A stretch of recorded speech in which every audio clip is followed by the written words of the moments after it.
ଖଣିପରେ କେନ୍ଦୁଝର ଜିଲ୍ଲା ଏବେ ଧଳା ଜହର କାରବାରୀଙ୍କ ଆଡ୍ଡା ପାଲଟିଛି।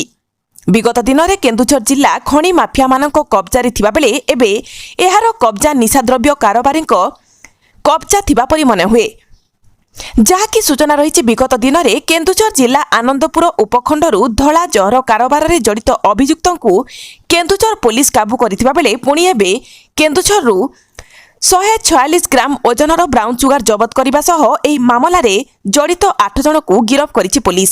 ସୂଚନା ଅନୁଯାୟୀ କେନ୍ଦୁଝର ସଦର ଥାନା ଅଞ୍ଚଳରେ ବେଆଇନ ବ୍ରାଉନ୍ ସୁଗାର କାରବାର ହେଉଥିବା ଖବର ପାଇ ସଦର ଥାନା ପୋଲିସ ଓ ପୋଲିସର ଏକ ସ୍ୱତନ୍ତ୍ର ସ୍କ୍ୱାଡ୍ ମିଳିତ ଭାବେ ଚଢ଼ାଉ କରିଥିଲେ। ଏଥିରେ ସଦର ଥାନା ଗୋବର୍ଦ୍ଧନର ଅମିତ କୁମାର ସାହୁ ଓ ସୁଧୀର ଚନ୍ଦ୍ର ବେହେରାଙ୍କଠାରୁ 146 ଗ୍ରାମ ଓଜନର ବ୍ରାଉନ୍ ସୁଗାର ଜବତ କରିବା ସହିତ ସେମାନେ ବ୍ୟବହାର କରୁଥିବା ଏକ ହିରୋ HF ଡିଲକ୍ସ ମୋଟରସାଇକେଲ ଜବତ କରିଥିଲେ। ଏହି ବ୍ରାଉନ୍ ସୁଗାର ସେମାନେ ଅନୁଗୁଳରୁ ଆଣି ସଦର ଟାଉନ ଓ ତୁରୁମୁଙ୍ଗା ଅଞ୍ଚଳରେ ଥିବା ସ୍ଥାନୀୟ ନିଶା ବେପାରୀଙ୍କୁ ବିକ୍ରି କରୁଥିବା ସେମାନେ କହିଥିଲେ।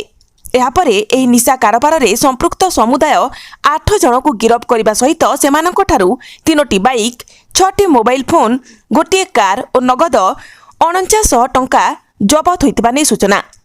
ଗିରଫ 8 ଜଣ ହେଲେ ସଦର ଥାନା ଗୋବର୍ଦ୍ଧନ ଗାଁର ଅମିତ କୁମାର ସାହୁ ଓ ସୁଧାର ଚନ୍ଦ୍ର ବେହେରା, ବନାଜୋଡ଼ି ଗାଁର ମୁନା ବ୍ରହ୍ମ, ଟାଉନ ଥାନା ମାଇନିଂ ରୋଡର ବିଶ୍ୱଜିତ ତ୍ରିପାଠୀ, ତୁରୁମୁଙ୍ଗାର ଅନିଲ କୁମାର ସାହୁ, ଟାଉନ ଥାନା ଭାଲୁକି ପାତଳାର ଶ୍ରବଣ ସାହୁ, ବୁଲାଦ୍ୱାର ସାହିର ଶାହରୁଖ ଖାନ ଓ ବାବୁଲାଲ କଲୋନୀର ସାହିଲ ଖାନ।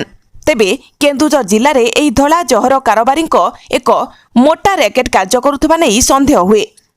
କେନ୍ଦୁଝର ଜିଲ୍ଲାରୁ ସରୋଜ କୁମାର ମହାପାତ୍ରଙ୍କ ରିପୋର୍ଟ।